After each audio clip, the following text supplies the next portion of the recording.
মনে করুন এমন একটা সিনেমা, যে সিনেমাটা অনেকদিন আগে তৈরি হয়েছে, একটি কাল্ট সিনেমা।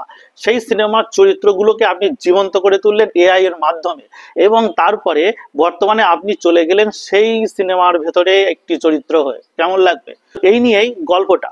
তো গল্পটা কি? গল্পটা হচ্ছে হোটেল রিভেরি। এটি যে 7 সিজন বেরিয়েছে ব্ল্যাক মিররের, তারই একটি গল্প। তো গল্পটা এটা ব্যাপক ইন্টারেস্টিং। শুরুটা ব্যাপক ইন্টারেস্টিং, যদিও শেষ অবধি এটা আমার অতটা ভালো লাগেনি, কিন্তু আপনাদের হয়তো ভালো লাগতেও পারে। অবশ্যই দেখবেন।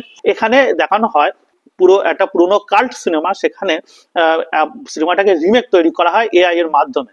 বর্তমানে একটি বিখ্যাত আর্টিস্টকে নেওয়া হয় সেই একটি চরিত্রে অভিনয় করার জন্য, এবং সে তার ভেতরে ঢুকে যায়, কিন্তু তার মধ্যে নানা রকম এআই এর ঝামেলা শুরু হয়। তো এই নিয়ে গল্পটা দেখতে পারেন ব্ল্যাক মিররে। ধন্যবাদ। সিনেমা নিয়ে আরো এরকম অনেক রকম খবরাখবর পাওয়ার জন্য অবশ্যই সাবস্ক্রাইব, লাইক করতে ভুলবেন না।